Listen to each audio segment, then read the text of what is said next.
Master minds commerce చదవాలనుకునే 10th inter విద్యార్థుల తొలి ఎంపిక. నమస్తే రమగారు. నమస్తే జయ. రమగారు, విక్రమ బేతాళ కథ ఏదైనా ఒకటి చెప్తారా? యాక్చువల్గా ఇవి ఒరిజినల్ కథలనే చెప్పాలి. ఇవి ఎక్కడి నుంచి తీసింది? మన కథా సరిత్సాగరంలో త్రివిక్రమసేనుడి కథ ఒకటి చెప్తారు. విక్రమార్కుడు బదులు త్రివిక్రమసేనుడిగా కనపడతాడు ఆ కథలో. అందులో నుంచి తీసిన కథలే గుణాఢ్యుని కథలుగా చెప్తారు. దీన్ని ఇద్దరు ముగ్గురు విడిగా కథలుగా రాశారు.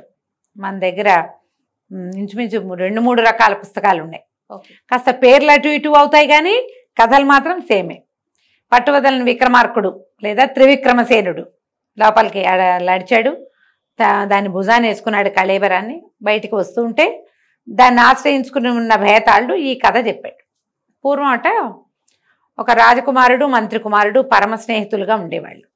అయితే రాకుమారుడు మంత్రి కుమారుడు వీళ్ళిద్దరూ ఒకనాడు వేటకెళ్ళారు. వేటకు వెళ్తే వేట తమకంతో లోపలికి వెళ్ళిపోయారు.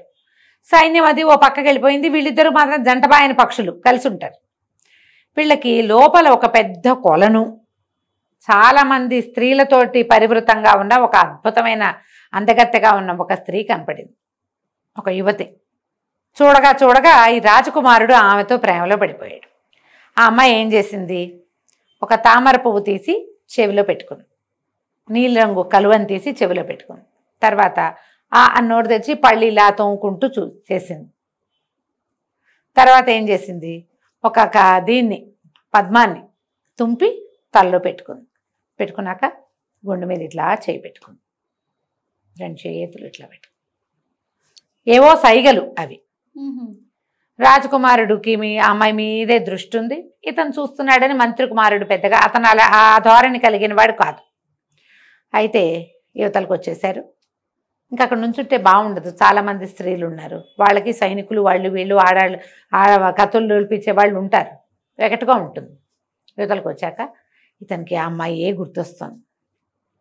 4 రోజులు 5 రోజులు గడిచాక ఏమిటో దిగులుగా ఉన్నావు అని అడిగాడు మంత్రి కుమారుడు. చెప్పలేను, అక్కడ ఏంటో ఒక అమ్మాయిని చూసాము, చాలా ఇదిగా ఉంది, మనసు అక్కడే తిరుగుతోంది అన్నాడు. అనేసరికి మంత్రి కుమారుడు అన్నాడు, నీకు దొరకంది కాదు ఈ అమ్మాయి అంటే. ఎట్లా దొరుకుతుంది అన్నాడు. ఎందుకు దొరకదు, బ్రహ్మాండంగా సైగలు చేసింది, ఉత్పలం తీసి చెవిలో పెట్టుకుంది అంటే కర్ణోత్పలుడు అనే రాజుగారి రాజ్యంలో ఉంటుంది ఆ అమ్మాయి. తర్వాత పళ్ళు దోమింది బాగా, ఒక దంత వైద్యుడి కుమార్తె, పద్మం తీసి తల్లో పెట్టుకుంది, ఆవిడ పేరు పద్మావతి. 2 చేతులు గుండెల మీద పెట్టుకుంది, నువ్వు నా గుండెల్లో ఉన్నావని నీకు తెలియజేసింది. నువ్వు అర్థం చేసుకుంటే బాగుంటుంది. నీకు అర్థమైందా అన్నాడు రాజకుమారుడు. ఎందుకు అర్థం కాలేదు, నేను అక్కడి నుంచి వచ్చాక నీ మూడ్స్ కనిపెట్టి ఈ వ్యవహారం అంతా కనుక్కున్నాను. కళింగ రాజ్యానికి రాజు కర్ణోత్పలుడు. ఆ కర్ణోత్పలుడి దగ్గర సింహుడు అనేటువంటి దంతఘాటకుడు అంటే డెంటిస్ట్ ఉన్నాడు, రాజుగారి డెంటిస్టు. ఆయనకు ఒక అద్భుత సౌందర్యవతి అయిన పద్మావతి అనే కుమార్తె ఉంది. చూడు 3 పాయింట్లు ఇక్కడ కుదిరినాయి. ఈ అమ్మాయి ఆ పళ్ళ డాక్టర్ గారి కూతురు. ఫ్రెండ్స్ తోటి విహారానికి వచ్చింది. నువ్వు నాకు నచ్చావు అని చెప్పింది నీకు, పద వెళ్దాం అనేసరికి ఒక 20 రోజులు పోయాక వెళ్ళిపోదామని, మళ్ళీ వేటకెళ్తున్నామని చెప్పి మాకెవరు తోడొద్దు మేమిద్దరమే వెళ్తామని వీళ్ళు ఏం చేశారు, కళింగ రాజ్యానికి వచ్చారు. ఆ కర్ణోత్పలుడు రాజుగారు, డెంటిస్టు సంగ్రామసింగుడు ఆయనకి కూతురు వాళ్ళ భవనానికి దగ్గరలో ఉన్నటువంటి ఒక పూటకోళ్ళ ఇంట్లో దిగారు. ఆ ఇల్లు ఒక ముసలావిడిది. అయితే ఈ పూటకోళ్ళ అవ్వలు పేదరాశి పెద్దమ్మలు వీళ్ళంతా రాజకుటుంబంతో పరిచితులుగా ఉంటారు. చాలా మన ఈ కథల్లో అలాగే కనపడతారు. దేశాల కథలు తెలుసుకుని రాజకుమార్తెలకు చెప్పటాలు అవన్నీ జరుగుతాయన్నమాట. అయితే వీళ్ళు నిదానంగా కనుక్కున్నారు. కనుక్కుని ఈ దంతఘాటకుడు ఒక ఆయన ఉన్నాడు కదా, వాళ్ళకు ఒక కుమార్తె ఉందని విన్నాం, చాలా అందగత్తట, ఏమిటవా అని కనుక్కుంటే, అవును ఆయన, ఆ పిల్ల దగ్గరే నన్ను పనిలో పెట్టారు. నాకు బట్టలు బాగుండలేదు, అప్పుడప్పుడు వెళ్ళాలి, నేను నిజానికి వెళ్ళి పిల్లని చూసొస్తూ ఉండాలి. మా అబ్బాయి ఏమో నేను ఏదైనా మంచి మంచి వస్త్రాలు అక్కడి నుంచి తెచ్చుకుంటే మా వాడు వస్త్రాలు పట్టుకుపోయి అమ్మేసుకుంటాడు, ఈ చింకి పాతలతోటి ఉన్నాను నేను, ఈ గుడ్డలతోటి ఆ భవనంలోకి వెళ్తే బాగుండదని ఏదైనా మంచి వస్త్రం ఏర్పడ్డప్పుడు వెళ్దాంలే అని ఊరుకున్నాను నాయన అంటే, మంత్రి కుమారుడు చాలా ముద్దుగా ఏమన్నాడంటే, ఈ ఉత్తరీయం తీసుకోవ్వా, చక్కటిది, మా వైపు బాగా నేస్తారు, తీసుకోమని చక్కగా తన వస్త్రం ఆవిడకి ఇచ్చాడు. నువ్వు ఒక్క పని చెయ్యి, ఈ దంతఘాటకుడి భవనానికి వెళ్ళు, ఆ పద్మావతి దగ్గరికి వెళ్ళి నువ్వు అడవిలో ఒక రాకుమారుడిని చూసావు కదా, అతను నీ కోసం వచ్చి ఊళ్ళో ఉన్నాడని చెప్పవా అన్నాడు. అనేసరికి సరే ఈ అమ్మాయి ఏం చేసింది, ఈవిడ వెళ్ళిన తర్వాత 2 గంటల్లో గబగబా వచ్చేసరికల్లా ఆశ్చర్యపోయారు. ఏం జరిగింది అని అడిగారు. అడిగితే ఏమిటి ఆయన, మరి ఆ పిల్ల కర్పూరంలో చేతులకి కర్పూరం రాసుకుని గుండెల మీద కొట్టింది 2 చేతులతోటి. పిల్ల కోపం వచ్చిందో ఏమిటో, వేరే మగపిల్లల గురించి చెప్తున్నాం, ఇతర దేశపు రాజకుమారుల గురించి చెప్తుంటే ఆడపిల్లలకి నచ్చద్దా, ఆ అమ్మాయికి నచ్చలేదు, ఇట్లా కొట్టిందంటే దగ్గరికి వెళ్ళి చూస్తే కర్పూరంతో ఇలా కనపడుతోంది గుర్తు. ఇతను ఏమన్నాడు, ఈ రాజకుమారుడు డీలా పడిపోయాడు. దొరకదా అయితే మనకి ఈ అమ్మాయి, అయిపోయిందా అని డీలా పడిపోయాడు. మంత్రి కుమారుడు డీలా పడుకోయి, వెన్నెల రాత్రులు 10 పోనీయి తర్వాత వద్దుగానని చెప్తోంది. పౌర్ణమి రోజుల్లో 10 రోజులు గడిస్తే పౌర్ణమి తగ్గిపోయి చీకటి పడుతుంది. ఈ గోడలు ఎక్కేవాళ్ళు, అంతఃపురంలోకి వచ్చేవాళ్ళు ఎవరికి కనపడకుండా ఉంటారు. 10 వెన్నెల రాత్రులు పోనీమని చెప్పింది, ఊరుకుందా ఉండన్నాడు. 10 రోజులు అయ్యాక మళ్ళీ అవ్వని పంపించారు. అవ్వ మళ్ళీ వెళ్ళి మాట్లాడరా, రాజకుమారుడు ఇక్కడే ఉన్నాడని చెప్పు. సరే అవ్వ వెళ్ళేసరికి అలా పిల్ల ఏం చేసింది, లత్తుకలో చేయి ముంచి 3 వేళ్ళు ఇట్లా బుగ్గ మీద వేసింది. అవ్వకి నవ్వు మొహమే పెట్టింది, కానీ ఏమిటో మొహం మీద వేసిందయ్యా 3 వేళ్ళు పిల్ల అని చెప్పేసరికి రాజకుమారుడు అంటే నెత్తురు కళ్ళ చూస్తానంటుందా ఏమిట్రా నాయనా అని భయపడ్డాడు. మంత్రి కుమారుడు అన్నాడు, కాదు అమ్మాయి రజస్వలుగా ఉంది, 3 రోజులు ఆగిరా అంటోంది, ఈ 3 రోజులు అవని చెప్తానన్నాడు. 3 రోజులు అయ్యాక మళ్ళీ అవని పంపించారు. వీళ్ళు ఏం చేశారు, ఈ లోపల రాజకుమారుడు మంత్రి కుమారుడు ఇద్దరే వచ్చారు. వీళ్ళేమి ధనము దశకము తెచ్చుకోలే, సైన్యం లేదు, ఎవరు లేరు. ఒంటి మీద ఆభరణాలు ఉంటాయిగా, చక్కగా ఆభరణాలు అమ్మేసి అవ్వకి బట్టలు కొని ఆవిడని పోషించారు బాగా. వీళ్ళు ఆహార పదార్థాలకి డబ్బులు ఇచ్చేశారు. ఆవిడన్నీ పట్టుకొచ్చి వీళ్ళతో పాటు ఆవిడే తింటుంది సంతోషంగా, హాయిగా ఉంది. సరే ఈ 3 రోజులు గడిచాక మళ్ళీ పంపించేసరికల్లా ఈ అవ్వ వెళ్ళిన రోజు ఏమైంది, మదపుటేనుగు రాజుగారి పట్టపుటేనుగు మదం ఎక్కి రోడ్ల మీదకి వచ్చేసేసరికి ఈవిడేం చేసింది, రాజకుమార్తె ఈ దంతఘాటకుడి కూతురు పద్మావతి, రాజకుమార్తె అనకూడదు పద్మావతే, ఇవి రోడ్డంతా హడావిడిగా ఉంది, దారంతా, నిన్ను ఓ పని చేస్తాం, పీటకి తాడు కట్టి 2 వైపులా నిన్న పీట మీద కూర్చోబెట్టి గోడ మించి దింపుతాం, నువ్వు ఉద్యానవనంలో దిగి ఆ తర్వాత చెట్టెక్కి తర్వాత గోడెక్కి ఆ గోడ మీద నుంచి దిగెళ్ళిపో అవ్వా అని చెప్పింది. ఈవిడ వచ్చేసింది. కానీ ఆ అమ్మాయి తనకేం చెప్పిందో పద్మావతి ఆ లిస్ట్ అంతా చెప్పింది. అంటే నువ్వు గోడెక్కి తర్వాత చెట్టెక్కి దిగితే పీట ఒకటి ఉంటుంది, నువ్వు ఆ పీట ఎక్కితే నిన్ను లోపల తీసుకుంటామని చెప్పింది. మంత్రి కుమారుడు అన్నాడు, నీ పంట పండింది పో, చక్కగా రాజకుమారి దగ్గరికి వెళ్ళిపోదు కానీ, ఈ అమ్మాయి దగ్గరికి పద్మావతి దగ్గరికి వెళ్ళిపోదు కానీ, రాత్రి మాట మణిగాక ముందు కోట గోడ ఎక్కు, గోడ మీద నుంచి చెట్టు మీదకి వెళ్ళు, చెట్టు దిగి కొంచెం నడవంగానే మళ్ళీ అంతఃపురం గోడ వస్తుంది, అక్కడ ఒక పీట వేళ్లాడుతుంటుంది, దాని మీద కూర్చో, అంతే. దిగేది వెళ్ళిపోయాడు రాజకుమారుడు. గోడ ఎక్కాడు, చెట్టు ఎక్కాడు, దిగాడు. అక్కడికి అంతఃపురం గోడ దగ్గరికి వెళ్తే అక్కడ ఒక పీట వేళ్లాడుతుంది, పీట మీద మనిషి కూర్చోగానే పీటను లాగేశారు పైకి, వెళ్ళిపోయాడు పైకి. హ్యాపీగా పద్మావతి తోటి ఉండిపోయాడు. రోజు వెళ్ళేవాడు వచ్చేవాడు, ఇదే మార్గం. మళ్ళీ వెన్నెల ఎక్కేదాకా నడిచింది. 5 రోజులు 4 రోజులు గడిచాక అయితే ఏమంది, ఏదో కబుర్లు చెప్పుకుంటూ ఉంటే నా స్నేహితుడు నాతో పాటు వచ్చాడు, అతను అవ్వ దగ్గర ఉన్నాడని చెప్పాడు. అప్పుడు ఈ అమ్మాయి అడిగింది, ఏమిటి స్నేహితుడిని తీసుకొచ్చావా నువ్వు అంటే, మరి లేకపోతే వాడు లేకుండా నేనేటా వస్తాను, నువ్వు చేసిన సైగలన్నిటికీ వాడే అర్థం చెప్పాడు నాకు, నేను నిన్ను ప్రేమించాను కానీ నీ సైగలు నాకు అర్థం కాలేదు, వాడు చండ ప్రచండు, వాడు చాలా తెలివి, నీ సైగలకు అర్థం వాడే చెప్పాడు అనగానే ఈ అమ్మాయికి అర్థమైంది. సరే ఏమంది, అలాగా నీ స్నేహితుడు నాకు సోదర సమానుడు, రేపొద్దున పాయసాన్నం పెట్టి తాంబూలం ఇస్తాను అతనికి అన్నది. సరేనన్నాడు. సరే పంపించు, అవ్వ దగ్గరే ఉన్నాడని చెప్పాడు. తెల్లవారి పొద్దున అబ్బాయి వెళ్ళిపోయాడు. తెల్లవారుజామునే దిగెళ్ళిపోయేవాడు. వెళ్ళిపోయాక పొద్దు కాసేపు పడుకుని లేచి తన స్నేహితుడికి చెప్పాడు, మంత్రి కుమారుడికి, పద్మావతికి నువ్వెంతో నచ్చావుటోయ్, నీ వల్లే నేను తనకి దక్కానని భావిస్తోంది, పాయసాన్నం పెట్టి తాంబూలం ఇస్తుందిట, పంపిస్తానందన్నాడు. సరే నవ్వాడు మంత్రి కుమారుడు, అలాగేలే అన్నాడు. కాసేపు అయ్యాక ఓ చెలికత్తి వచ్చింది, వేడి వేడి పాయసం పట్టుకొచ్చింది, తాంబూలం పట్టుకొచ్చింది. పట్టుకొచ్చి ఇతనికి అప్పచెప్పి, పద్మావతమ్మ గారు భోజనానికి కాచు కూర్చున్నారండి, మిమ్మల్ని అక్కడికే భోజనానికి రమ్మన్నారు అని చెప్పింది. అంటే పంపించిన భోజనం ఇతనికి నువ్వు తినద్దు అని. ఈ మంత్రి కుమారుడికి నవ్వొచ్చింది. చేలికత్తెకి, ఇదిగో నేను స్నానం సంధ్య ముగించుకుని తింటాను, నువ్వు వెళ్ళమని పంపించేసాడు. పంపించాక స్నేహితుడు చెప్పాడు, మిత్రమా నీకు ఒక తమాషా చూపిస్తాను ఉండని. వాకిట్లో ఒక కుక్క ఏదో తిరుగుతుంటే దాన్ని జూ అని పిలిచి ఈ పాయసాన్ని చిన్న బౌల్లో పోసి అక్కడ పెట్టాడు.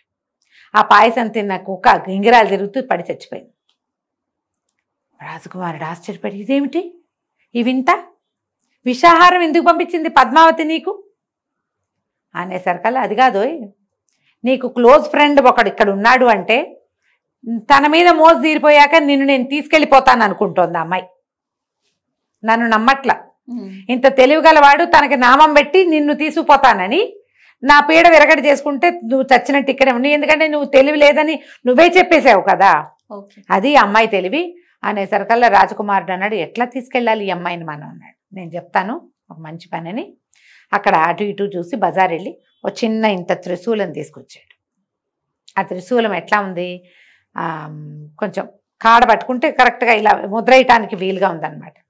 ఇవాళ రాత్రి నువ్వు పైకి వెళ్ళి బాగా తాగిచ్చు ఆ అమ్మాయిని, ద్రాక్షాసవం, ఒళ్ళు తెలియకుండా పడుకుంటుంది.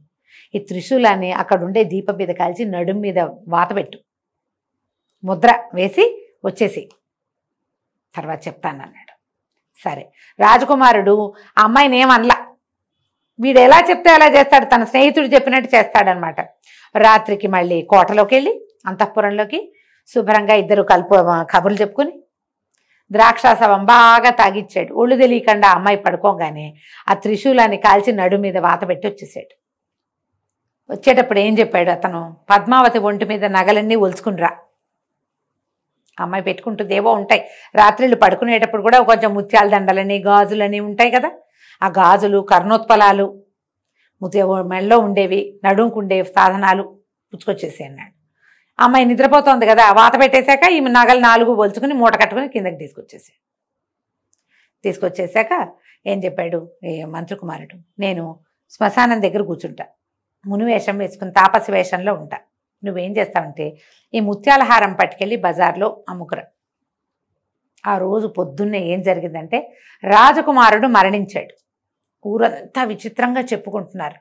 రాజకుమారుడు గుండె పగిలి ఎలా మరణించాడు, చిన్నపిల్లాడు, ఒక 8-9 ఏళ్లవాడు. ఊరంతా శోక సముద్రంలో ఉంది. ఏ రోజైతే ఇతనికి పాయసం వచ్చిందో ఆ రోజు, పాయసం వచ్చిన రోజు, ఇది మర్నాడు పొద్దున ఈ పని చేశాడనమాట. ఈ ముత్యాల హారం అమ్ముకుని రమ్మని 12 గంటల వేళ పంపించాడు. మన రాజకుమారుడు ఏదో మామూలు ఒక శిష్యుడి వేషం, సింపుల్గా రాజకుమారుడిలాగా నగలు నాణ్యాలు అవి లేకుండా సింపుల్ ఒక క్యాజువల్ పౌరుడిలాగా వేషం వేసుకుని ముత్యాల హారం అమ్మడానికి వెళ్ళాడు. ఎవరైనా అడిగితే మా గురువుగారు ఇచ్చారని చెప్పు, అంతే. గురువుగారు శ్మశానం దగ్గర ఉన్నారని చెప్పు, ఇవే పాయింట్లు. అక్కడి నుంచి ఏమైంది, ఈ అబ్బాయి ఎప్పుడైతే ఈ నగబుచ్చుకుని రత్నాల వర్తకులు ఉంటాయి కదా, బంగారపు కొట్లల్లోకి వెళ్ళంగానే వాళ్ళు ఎవరో గుర్తుపట్టారు, రక్షక భటులను పిలిచారు. ఇవాళ ఉదయం దంతఘాటకుడి కుమార్తె అయినటువంటి పద్మావతి నగలన్నీ అపహరించబడ్డాయి. దాని మీద గొడవగా ఉంది. రక్షక భట్లకు కబురెళ్ళింది, ఈ నగ వాళ్ళదేనంటే అవును ముత్యాల హారం పోయిందన్నారు. ఇది ఈ లోపల చెలికత్తలు వచ్చేసారు, ఇదే అన్నారు. ఎక్కడిది నీకని కుర్రాడిని అడిగారు. అడిగితే కుర్రాడు ఏం చెప్పాడు, రాజకుమారుడు మా గురువుగారు ఇచ్చారు, దీన్ని అమ్ముకుని రమ్మన్నారు. ఎవరు మీ గురువు అంటే శ్మశానం దగ్గరున్న సిద్ధుడు. పద మీ గురువు ఎక్కడన్నాడో చూపించని తీసుకుపోయారు ఆ సిద్ధుడు. వాళ్ళు ఆశ్చర్యపోయారు, ఈయనెవరో సాధువులాగా ఉన్నాడు, కుర్రాడే, వాడు వేషం వేశాడు, దొంగ వేషం. అయ్యా తమరు రండి రాజుగారి దగ్గరికి అని పిలుచుకెళ్ళారు. పిలుచుకెళ్తే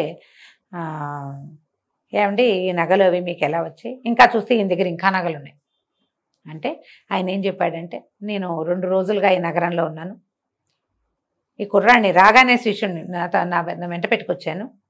నిన్న రాత్రి ఈ నగరంలో ఏదో జరగబోతోందని నేను నగరంలోకి వస్తే ఒక యోగినుల గుంపు కనపడింది నాకు. యోగినులు అంటే వీళ్ళు యక్షిణులు, వాళ్ళల్లో ఒక సమూహం అనమాట. యోగినులు అంటే వీళ్ళు శ్మశానాల్లోనూ అక్కడ సంచరిస్తారు. వీళ్ళు ఏం చేస్తారు, నరబలి ఇస్తారు. అయితే వాళ్ళల్లో ఉన్న ఒక యోగిని నేను చూస్తుండగానే రాజకుమారి హృదయ కుసుమాన్ని భైరవుడికి అర్పించింది. నా దగ్గరికి వచ్చింది. నాతో ఏదో వెకిల్ చేష్టలు చేయబోతే ఆమె నగలు ఊడలాక్కుని నడు మీద త్రిశూలంతో ముద్రించి పంపించా.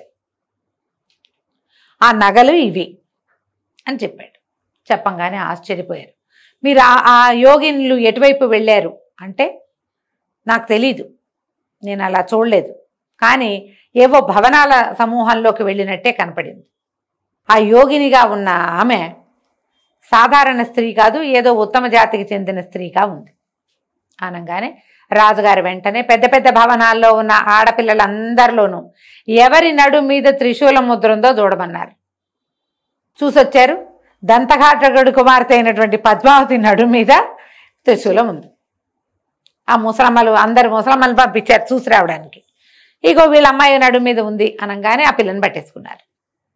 ఈయన సిద్ధుడిని అడిగాడు, ప్రభు ఏం చేయమంటారు స్వామి ఈ అమ్మాయిని? ఈ అమ్మాయి వల్ల కదా రాజకుమారుడు చనిపోయాడు అనేసరికల్ ఈయన ఏమన్నాడు, చిన్న వయసు, యోగినిగా అయ్యుంటుంది, ఈ మధ్య తల్లిదండ్రుల నుంచి దూరం చేసి శ్మశానం దగ్గర వదిలిపెట్టండి, ఆ అమ్మాయి దారిని అమ్మాయి అయిపోతుంది, దాన్ని శిక్షిస్తే మీ వల్ల కాదన్నాడు. రాజుగారు సరేనని ఈ పద్మావతిని వాళ్ళ ఇంట్లో నుంచి బయటికి తెప్పించి సైనికులతోటి తీసుకుపోయి శ్మశానంలో విడిచిపెట్టించారు. యోగిని కదా, ఇంకా ఊళ్ళో ఉండకూడదు. రాజకుమారుడు మరణానికి కారణమైంది, రేపొద్దున ఎంతమంది కుమారుల మరణానికి కారణం అవుతుందో అది అనగానే అయిపోయింది. వాళ్ళ అమ్మ నాన్న లబోదిబోమని ఎడుస్తారు, మా పిల్ల యోగినిగా మారిపోవటం ఏమిట్రా దేవుడా అని. చిలకత్తలు అందరికీ తెలుసు, ఎవరో మగవాడి దీని దగ్గర రెగ్యులర్గా వస్తాడు తెలుసు వాళ్ళకి. ఎవరు నోరు తెరుస్తారు? నడు మీద ముద్ర అయితే ఉంది కదా, వాళ్ళు నోరు నొక్కుని ఊరుకున్నారు. అందుకేనేమో ఇది పెళ్లిగాని పిల్ల, వాడేమన్నా తీసుకొచ్చుకుంది, ఇలాంటివేవో ఊహిస్తాం కదా. ఇదిగో పూలంటే అదిగో తోక. శ్మశానం దగ్గర కూర్చుని ఏడుస్తుంటే మన రాజకుమారుడు మంత్రి కుమారుడు ఎందుకమ్మా ఇక్కడ పద మన ఇంటికి వెళ్ళిపోదామని ఆ అమ్మాయిని లేవ తీసుకుని తీసుకుపోయారు. శ్మశానంలోకి వెళ్ళిన పద్మావతి ఏమైందో ఎవరికి తెలియదు, యోగినిగా మాయమైపోయింది అనుకుంది. ఈ అమ్మాయి మాయమైపోయింది, వాళ్ళు వెళ్ళిపోయారు. ఈ కూతురు విరహంతో తల్లిదండ్రి ఇద్దరు గుండె పగిలి చనిపోయారు. అయ్యో, ఇది కథ చెప్పాడు బేతాళుడు. ఓ రాజా, ఈ తల్లిదండ్రుల మరణానికి కారణం ఎవరు? పద్మావత, రాజకుమారుడా, మంత్రి కుమారుడా, ఎవరు? సమాధానం తెలిసి చెప్పకపోయావో నీ తల 1000 వక్కలవుతుంది అన్నాడు. రాజుగారు అన్నాడు, అందులో తప్పేముంది? రాజకుమారుడు పద్మావతి వాళ్ళిద్దరి తప్పు కాదు, వాళ్ళిద్దరు కాముకులు, ఒకళ్ళ మీద ఒకళ్ళ ప్రీతి వాళ్ళకి. కాముకత్వంతో ఎలాంటిదైనా చెయ్యొచ్చు. వాళ్ళిద్దరూ వాళ్ళు కలిసి ఉన్నారు, కానీ వాళ్ళేమి ఇతరులకు ఏం చేసిందేం లేదు. ఇకపోతే మంత్రి కుమారుడు, అతను రేపొద్దున కాబోయే రాజకుమారుడి యొక్క కాబోయే మంత్రి. తన రాజుకి మంచి చేయటమే వాడి ఇది. దానికి ఎవరేమిచ్చినా సరే వాడి వృత్తి ధర్మంలో వాడికి ఆటంకం లేదు.